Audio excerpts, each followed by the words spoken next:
Hello friends, स्वागत है मेरे चैनल एमसीक्यू स्टडी आईक्यू पे। और आज की इस वीडियो में हम लोग फिर से करने वाले हैं क्लास 12 केमिस्ट्री का इंपॉर्टेंट एमसीक्यूज जो कि बिहार बोर्ड के एग्जाम में आपको प्रीवियस ईयर्स में पूछा गया है।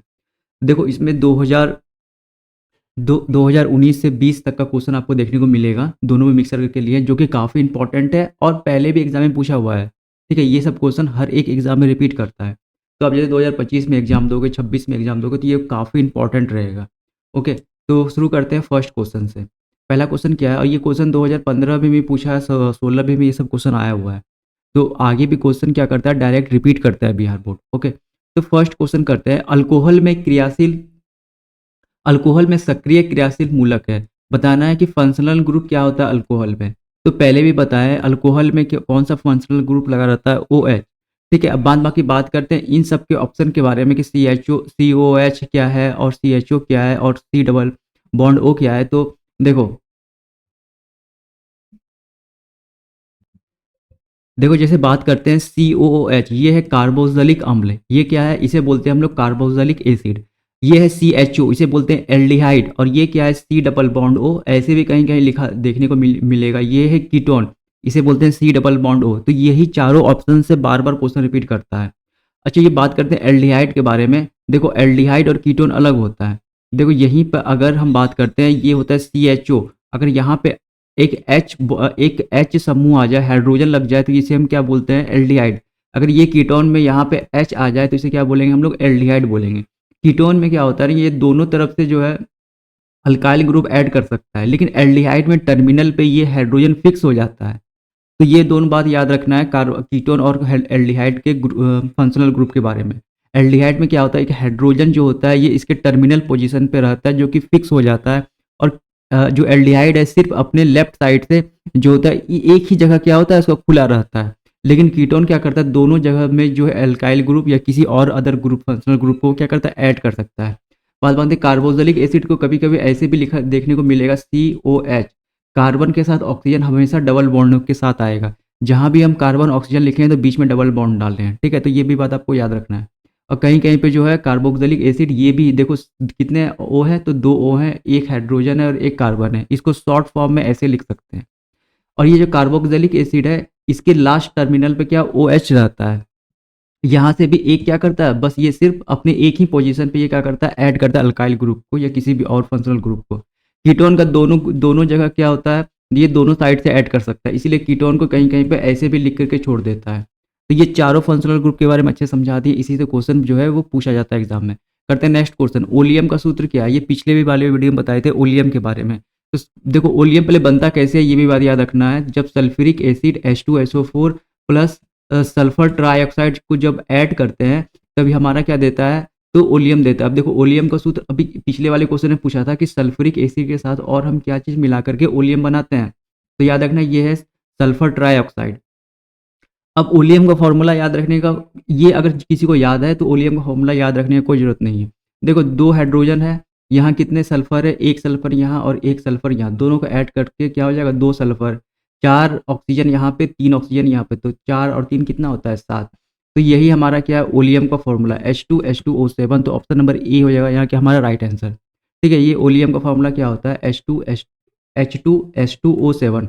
और कहीं कहीं पे ऐसे भी लिखा मिलेगा H2SO4.SO3। तो ये सल्फर ट्राइऑक्साइड और सल्फ्यूरिक एसिड से मिलके बनता है ओलियम। तो ये भी फॉर्मूला सही है और ये भी फॉर्मूला सही है। ओके, तो ये दोनों बात आपको अच्छी तरह से याद रखना है। ये पिछले वाले यानी 2019 के भी क्वेश्चन में पूछा गया था, ये वाला क्वेश्चन ओलियम से रिलेटेड। ओलियम का सूत्र क्या होगा, H2H2O7। निम्नलिखित थर्ड क्वेश्चन करते हैं, निम्न में से विलयन के लिए कौन अनुसंख्यक गुणधर्म है, which of the following is the colligative property of the solution. देखो, काफी इंपॉर्टेंट क्वेश्चन है ये। तो इसके लिए परासरण हो जाएगा अभी option number A right answer. Total अगर कॉलिगेटिव प्रॉपर्टी पूछा तो चार कॉलिगेटिव प्रॉपर्टी अनुसंख्यक गुणधर्म होते हैं। ओसोमोटिक प्रेशर या ओसोमोसिस, ये पहला आपका एक हो जाता है। और बाद बाकी तीनों के बारे में आपको याद रखना है, इससे लॉन्ग आंसर टाइप क्वेश्चन भी पूछा जाता है। ऑस्मेटिक प्रेशर से न्यूमेरिकल भी देते हैं। फॉर्मूला क्या होता है ऑटोमेटिक प्रेशर का, पाई इक्वल्स टू CRT। पिछले वाले वाले वीडियो भी में ये सब हम बता चुके हैं, क्योंकि इसे न्यूमेरिकल क्वेश्चन भी रहता है। Pi equals to CRT osmotic pressure या ऑसोमोसिस का फॉर्मूला होता है। बात करते हैं और तीन जो हमारा क्या क्या है यहाँ पे, देखो अब बात और तीन हमारा पहले टोटल कितने होते हैं, तो चार कॉलिगेटिव प्रॉपर्टी होते हैं, तो इसमें एक ऑप्शन में आपको दिया हुआ है ये सब कॉलिगेटिव प्रॉपर्टी नहीं होता है। तो ओसोमोसिस या ओसोमोटिक प्रेशर एक कॉलिगेटिव प्रॉपर्टी होता है, बाद बाकी और चार तीन के बारे में बात करते हैं। तो एक होता है वाष्प दाब का अपेक्षिक अवनमन, इसे बोलते हैं relative lowering of vapour pressure. Option number एक इंग्लिश वालों के लिए relative lowering of vapour pressure, तो एक ये हो गया। दूसरा बात करते हैं क्या होता है क्वथनांक का उन्नयन, इसे बोलते हैं एलिवेशन इन बॉइलिंग पॉइंट। एक और बात करते हैं ये हिमांक का अवनमन, इसे बोलते हैं डिप्रेशन इन फ्रीजिंग पॉइंट। ठीक है, तो ये चार आपका क्वालिटेटिव प्रॉपर्टीज होता है, चारों के बारे में याद रखना है। ओके, अभी एक ऑप्शन में तो आपका हो सकता है यहाँ वाष्प दाब का अपेक्षिक अवनमन दे दे किसी और क्वेश्चन में, या क्वथनांक का उन्नयन दे दे, या हिमांक का अवनयन दे दे। तो ये चारों क्वालिटेटिव प्रॉपर्टी होते हैं। या कभी कभी ऐसे पूछ देता है कि कितने क्वालिटेटिव प्रॉपर्टीज होते हैं, अनुसंख्यक गुणधर्म कितने होते हैं किसी भी विलियन के, तो चार चार होते हैं टोटल। बात इससे जो होता है लॉन्ग आंसर टाइप क्वेश्चन में पूछा जाता है। ठीक है, 5 मार्क्स में भी या 2 मार्क्स में भी ये क्वेश्चन इनसे इस वाले टॉपिक से पूछता है बिहार बोर्ड के एग्जाम में। तो बात करते हैं किसी नेक्स्ट क्वेश्चन के बारे में, 4 नंबर। नेक्स्ट क्वेश्चन क्या है, किसी भी पदार्थ के क्रिया करने की दर किस पर निर्भर करती है। पिछले वाले भी 2018 का क्वेश्चन ये रिपीट किया हुआ है। ठीक है, 2020 के क्वेश्चन में। तो याद रखना सक्रिय द्रव्यमान पर निर्भर करता है एक्टिव मास पे। The rate of reaction of substance depend on active mass, या किसी भी पदार्थ के क्रिया करने का दर निर्भर करता है सक्रिय द्रव्यमान के ऊपर पे। 5 करते हैं, निम्नलिखित में से कौन जिंक का अयस्क नहीं है, which of the following is not a source of zinc. देखो जिंक का अयस्क कौन नहीं होगा, तो बॉक्साइड। ऐसा देखो अब ये भी याद रखना है कि बॉक्साइड किसका अयस्क रहता है। देखो बॉक्साइड एकमात्र अयस्क है एल्युमिनियम का, किसका, एल्युमिनियम का। अब इससे भी क्वेश्चन पूछा हुआ है। ठीक है, अब जिसको ये पता रहेगा, क्योंकि ये फेमस क्वेश्चन है। ठीक है, अब जिसको ये पता रहेगा कि बॉक्साइड एल्युमिनियम का अयस्क होता है, तो ये से सही टिक मार देगा। ठीक है, और ये जितने होते हैं ये किसके होते हैं, तो जिंक के अयस्क होते हैं। एल्युमिनियम का एकमात्र अयस्क कौन सा होता है, बॉक्साइड। ठीक है, एल्युमिनियम का एकमात्र कौन सा अयस्क होता है, तो बॉक्साइड। इस बारे में आपको याद रखना है। 6 करते हैं, COOH के अलावा एमिनो अम्ल में पाया जाता है। Apart from COOH which of the following which is found in amino acid. ठीक है, देखो काफी इंपॉर्टेंट क्वेश्चन है ये एग्जाम में पूछा जाता है। तो हो जाएगा ऑप्शन नंबर बी हो जाएगा यहाँ राइट आंसर, क्योंकि ये एमिनो में क्या अमीन ग्रुप लगा लगा मिलेगा। अगर हम यहाँ पर बात करते हैं कि ये कितना नंबर है, ये 6 नंबर। ओके, अगर इसका स्ट्रक्चर के बारे में बात करते हैं तो कैसे होता है हम दिखाते हैं। देखो ये क्या है, एमिनो एसिड का फॉर्मूला होता है, सूत्र होता है। अब ये जो ग्रुप लगा हुआ है ये COOH लिखे हुए अभी बताए थे पहले, इसे बोलते हैं कार्बोक्सिलिक समूह। एक समूह कौन सा है, तो कार्बोक्सिलिक समूह है। ये जो बचा है इसे क्या बोलते हैं हम लोग, एमिनो समूह। तो इसमें कौन सा हो जाएगा, COH के अलावा NH2, जिसे एमिनो समूह भी इसमें लगा रहता है किसमें, तो आपका एमिनो एसिड में। ये टोटल क्या है, तो एमिनो एसिड का फॉर्मूला है। तो ये भी इंपॉर्टेंट क्वेश्चन है। तो यहाँ पे क्या हो जाएगा, ऑप्शन नंबर जो हो जाएगा हमारा बी हो जाएगा यहाँ पर राइट आंसर। कार्बोक्सिलिक एसिड के साथ साथ एमिनो ग्रुप लगा रहता है जिसे क्या बोलते हैं, NH2। और ये जो टोटल है ये आपका क्या है, तो एमिनो एमिनो एसिड का ये क्या है, फॉर्मूला है। ओके, तो ये भी आपको याद रख लेना है। कहीं किसी ना किसी आपको एग्जाम में ये सब फॉर्मूला क्या होता है पूछ सकता है। ठीक है, बाद में बात करते हैं क्वेश्चन नंबर 7 में, कीटोन का क्रिया मूलक होता है। देखो अभी तुरंत बताए थे फंक्शनल ग्रुप ऑफ कीटोन, पहले वाले क्वेश्चन हम अच्छे से क्लियर कर दिए हैं। देखो यहाँ पे क्या हो जाएगा, ऑप्शन नंबर ए हो जाएगा right answer, C double bond. ठीक है, ये क्या होता है, यहाँ पे दोनों साइड से ये क्या होता है, खुला रहता है। दोनों साइड से क्या करते हैं, इसमें अल्काइल ग्रुप आके ऐड हो सकते हैं किसमें, कीटोन क्रिया समूह के मूलक में। ठीक है, फंक्शनल ग्रुप ऑफ कीटोन क्या होता है, तो C डबल बॉन्ड O, ये R करके ऐसे या फिर ऐसे भी करके आपको दे सकता है एग्जाम में। तो कोई सा भी स्ट्रक्चर, बस हमें ये याद रखना पड़ेगा कि C डबल बॉन्ड O और दोनों तरफ से कीटोन क्या करता है, जो कि अपने को ऐड कर सकता है फंक्शनल ग्रुप को, और अदर जो है आपका वो ऐड कर सकता है। नेक्स्ट बात करते हैं, रवादार ठोस होता है। देखो काफ़ी बार ये एग्जाम में पूछा हुआ है, पिछले वाली वीडियो में बताए थे, ये बता ही रहे रवादार ठोस। तो क्रिस्टलाइन सॉलिड का एग्जाम्पल क्या होता है, हीरा। हीरा के साथ साथ आपका यहाँ पे जो होता है ग्रेफाइट भी जो होता है यहाँ पे आपका रवादार ठोस होता है। क्या चीज़, ग्रेफाइट। ग्रेफाइट के साथ एक और याद रख लेना, NaCl।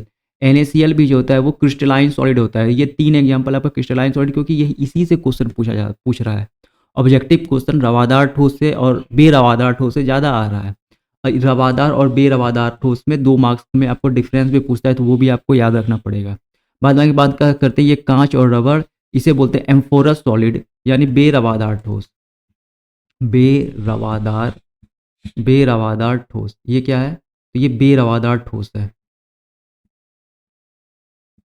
ठीक है, तो ये बात आपको अच्छी तरह से याद रखना है। हीरा कैसा है? हीरा ग्रेफाइट NaCl, ये कैसा है? रवादार ठोस क्रिस्टलाइन सॉलिड। और कांच और रबर कैसा है? तो बेरवादार ठोस है। तो इन्हीं तीनों चारों ऑप्शन से आपको ऑब्जेक्टिव क्वेश्चन बार बार पूछा जा रहा है। तो याद रखना, क्रिस्टलाइन सॉलिड या रवादार ठोस क्या होता है? तो हीरा यहाँ हो जाएगा राइट आंसर हमारा, ऑप्शन नंबर ए। देखो 9 क्वेश्चन करते हैं। सिरका में कौन सा अम्ल पाया जाता है? विच acid is found in vinegar? बहुत इंपॉर्टेंट क्वेश्चन है ये, एग्जाम में क्वेश्चन पूछा जाता है बार बार। सिरका में कौन सा एसिड पाया जाता है? तो याद रखना, एसिटिक अम्ल पाया जाता है। कौन सा एसिड पाया जाता है? तो एसिटिक अम्ल। एसिटिक अम्ल। अब एसिटिक अम्ल का यहाँ तो लिखा हुआ नहीं, यहाँ पे क्या बना दिया? स्ट्रक्चर बना दिया है। तो एसिटिक अम्ल का फॉर्मूला क्या होता है? CH3COOH। क्या होता है? ऑप्शन नंबर बी हो जाएगा यहाँ पर राइट आंसर। ठीक है, तो ऑप्शन नंबर बी क्या हो जाएगा यहाँ राइट आंसर। याद, नाम भी इसका इसका फॉर्मूला के साथ साथ इसका नाम भी याद रखना है। एसिटिक अम्ल है सिरका में। ये जो फर्स्ट ऑप्शन देख रहे हो, इसे बोलते हैं हम लोग फॉर्मिक एसिड। क्या बोलते हैं? फॉर्मिक एसिड, फॉर्मिक अम्ल। ठीक है, ये जो होता है ये चींटी, जब हमें चींटी काटता है तो एक जो दर्द होता है हमें, वो किस कारण से होता है? तो फॉर्मिक अम्ल के कारण। फॉर्मिक अम्ल कहाँ पाया जाता है? तो चींटी के डंक में पाया जाता है। तो ये भी बात आपको याद रखना है। अगर पूछता है यहाँ पे चींटी के डंक में कौन सा अम्ल पाया जाता है, तो ऑप्शन नंबर ए वहाँ पर राइट आंसर हो जाता है, फॉर्मिक एसिड HCOH। अगर अभी यहाँ क्या सिरका में कौन सा, विनेगर में एसिडिक अम्ल पाया जाता है, तो ऑप्शन नंबर बी अभी यहाँ क्या हो जाएगा? Right answer. तो दोनों बात आपको अच्छी तरह से याद रखना है। 10 बात करते हैं। खनिज जिससे धातु का निष्कर्षण होता है कहा जाता है? The mineral from which metal is extracted is called. देखो इसका आंसर क्या हो जाएगा? तो इसकी ये भी बहुत इंपॉर्टेंट क्वेश्चन है, तो याद रखना इसका आंसर क्या हो जाएगा? ऑप्शन नंबर ए अयस्क ओर। ए हो जाएगा यहाँ क्या हमारा बिल्कुल राइट आंसर। देखो खनिज किससे निकाला जाता है? तो अयस्क से निकाला जाता है।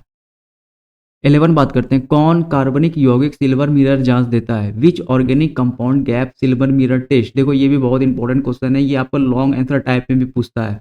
तो आपको एक दो बार यहाँ पे अच्छी तरह से याद रखना है, अभी बता दे रहे हैं, बाद में लॉन्ग आंसर टाइप में भी ये क्वेश्चन आता है। सिल्वर मिरर टेस्ट जो होता है वो कीटोन और एल्डिहाइड के बीच में, कीटोन और एल्डिहाइड के बीच में अंतर देता है। कीटोन और किसमें? तो कीटोन और एल्डिहाइड के बीच में, एल्डिहाइड। ठीक है, एल्डिहाइड के बीच में, एल्डिहाइड बोले तो CHO चो ग्रुप, और ketone, ketone C double bond O। ठीक है, इस दोनों, सॉरी यहाँ पे O नहीं आएगा। ठीक है, इस दोनों के बीच में क्या करता है? अंतर देता है। याद रखना, कीटोन जो होता है वो सिल्वर मिरर टेस्ट नहीं देता है, और एल्डिहाइड क्या करता है? सिल्वर मिरर टेस्ट देता है। एल्डिहाइड में AG फॉर्म हो जाता है चमकीला। जब एल्डिहाइड को सिल्वर मिरर में डाला जाता है तो ये क्या बनाता है? AG का ये निर्माण कर लेता है, लेकिन कीटोन नहीं कर पाता है। तो ये अब यहाँ पे बता रहा है कि इनमें से कौन सा है जो सिल्वर मिरर टेस्ट देता है? तो एल्डिहाइड देता है। तो इसमें एल्डिहाइड दिख तो नहीं रहा है, तो एल्डिहाइड हमको बनाना पड़ेगा। इसमें एक ऑप्शन है जहाँ पे एल्डिहाइड छुपा हुआ है। देखो ऑप्शन नंबर बी के बारे में अगर हम बात करते हैं, तो इससे हम कैसे लिख सकते हैं? पहले एल्डिहाइड का ये होता है स्ट्रक्चर CHO। देखो यहाँ पे C डबल बॉन्ड O, यहाँ पे एक H और बचा हुआ है। यहाँ पे देखो एक C यहाँ आ गया, एक C यहाँ आ गया, एक O यहाँ आ गया, एक, और ये OH क्या है? यहाँ पर एक H बचा हुआ है। तो जैसे हम यहाँ देखते हैं तो ये वाला फंक्शनल ग्रुप किसका है? एल्डिहाइड का है ना? ये फंक्शनल ग्रुप क्या है? एल्डिहाइड का है। तो यहाँ पे क्या हो जाएगा? ऑप्शन नंबर बी हो जाएगा यहाँ क्या राइट आंसर। CONH2 ग्रुप को कहा जाता है, तो याद रखना इसे एमिडो ग्रुप कहा जाता है। ठीक है, ऑप्शन 12 का क्या हो जाएगा? ऑप्शन नंबर ए हो जाएगा यहाँ राइट आंसर। इसे क्या कहा जाता है? एमिडो ग्रुप कहा जाता है। 13 बात करते हैं। पहाड़ों पर जल का क्वथनांक कम हो जाता है क्योंकि the boiling point of water decreases on mountain because. याद रखना ऑप्शन नंबर ए, वहाँ का वायुमंडलीय दाब क्या होता है? कम हो रहता है। ठीक है, जैसे हम ऊपर जाते हैं तो वहाँ क्या होता है? वायुमंडलीय दाब क्या होता है? कम होने लगता है। तो ऑप्शन नंबर ए हो जाएगा यहाँ पर राइट आंसर। 14 करते हैं। निम्न में से कौन सा मिथॉक्सी मीथेन का सूत्र है? Which of the following formula is methoxy methane. देखो मिथॉक्सी ये सब किसमें लगा रहता है? तो ईथर में मिलता है, ईथर में। ठीक है, अब बात करते हैं यहाँ ईथर को पहचानना है। देखो ईथर में क्या होता है ना, ओ ऐसे करके लगा मिलता है। ठीक है, बीच में यहाँ सी नहीं रहता है, सिर्फ ओ रहता है। अब देखो ये ऑप्शन नंबर ए हमारा यहाँ क्या आ जाएगा राइट आंसर। देखो ये क्या है? बीच में ओ है और दोनों साइड से अल्काइल ग्रुप लगा हुआ है। CH3 क्या बोलते हैं? अल्काइल ग्रुप बोलते हैं। ये कीटोन है। ठीक है, और ये भी ईथर है। ठीक है, ये भी ईथर है, लेकिन इसका नाम कुछ और है। ये भी क्या है? ये कीटोन है। कैसे? यहाँ पे एक कार्बन भी आ गया है। देखो ये कार्बन भी आ गया, ये क्या है? कीटोन ग्रुप है। जब अगर हम इसको बड़ा करके लिखते हैं तो C double bond O CH3 CH3। देखो ये कीटोन समूह है, लेकिन ईथर और कीटोन देखो सेम लग रहा है लेकिन अलग है ये यहाँ पे क्या होता है, सिर्फ बीच में क्या होता है, ओ होता है यहाँ पे। और नाम कैसे ये इसका पड़ा, इसका नाम क्या है, तो मिथॉक्सी मीथेन। देखो कीटोन वाले समूह में क्या होता है ना, कीटोन वाले समूह में क्या, देखो जब हम कीटोन वाले समूह का नाम लिखते हैं ना, जिस जहाँ पे कम कार्बन लगा रहता है, जहाँ पे कम कार्बन उसको पहले लिखते हैं, उसमें क्या लगाते हैं, तो ऑक्सी वर्ड लगाते हैं, मिथॉक्सी। कम कार्बन वाले में क्या करते हैं, मिथॉक्सी वर्ड लगाते हैं, और ज़्यादा वाले को क्या करते हैं, पीछे लिखते हैं, जो नॉर्मल जैसे हम लोग लिखते हैं मीथेन ईथेन करके। ओके, अब लेकिन यहाँ पे देखो इधर भी क्या है, ये इसी इसी ये क्या है, दोनों तरफ सेम कार्बन है, इसीलिए इसका क्या नाम पड़ा, मिथॉक्सी मीथेन। लेकिन अगर हम बात करते हैं सी नंबर का, तो देखो यहाँ कम कार्बन किस में है, तो यहाँ पे एक कार्बन है एक साइड में और यहाँ पे दो कार्बन है, तो कम कार्बन वाला कौन सा चयन हुआ, यहाँ पे ये CH3 वाला, तो इसे क्या बोलेंगे, मिथॉक्सी। कम कार्बन वाले में, और बाद में यहाँ पे कितना, दो कार्बन है, तो मिथ ईथ, इसे बोलेंगे मिथॉक्सी मिथ इथेन। इसे क्या बोलेंगे, मिथॉक्सी इथेन। दो कार्बन को क्या बोलते हैं, इथ बोलते हैं। तो ज़्यादा कार्बन वाले को पीछे लिखते हैं और कम कार्बन वाले में क्या, ऑक्सी वर्ड लगाते हैं। लेकिन ये सेम है, ये सेम है, दोनों तरफ सेम कार्बन है, इसीलिए यहाँ इसका नाम क्या पड़ा, मिथॉक्सी मीथेन, क्योंकि कम कार्बन में भी एक ही कार्बन है, दोनों तरफ क्या सेम कार्बन है। ओके, तो ये बात याद रखना है। ऑप्शन नंबर ए यहाँ क्या हो जाएगा, राइट आंसर। और जिसे ये बात पता रहता है कि ऑक्सी ग्रुप हम लोग ईथर में लगाते हैं, और ईथर का ये जो होता है कैसे लिखा जाता है ये भी आपको पता रहता है, तो ऑप्शन नंबर ए क्या होता है, वो अच्छी तरह से टिक कर देता। ठीक है, क्वेश्चन नंबर 15 करते हैं। अल्केनेल का समान सूत्र होता है, देखो what is the formula of alkanal. Alkanal किस में लगता है, तो एल्डिहाइड में, मीथेनल, इथेनल, ये सब क्या एल्डिहाइड ग्रुप यानी CHO ग्रुप के बारे में बात कर रहा है। अब देखो यहाँ पे क्या हो जाएगा, याद रखना ऑप्शन नंबर बी हो जाएगा यहाँ राइट आंसर। अब कैसे होगा, तो सबसे पहले तो इसको ये याद रखना चाहिए कि इथेनल मिथेनल किस में लगता है, तो एल्डिहाइड के ग्रुप में लगता है, जिसमें एल्डिहाइड के नामों में लगता है।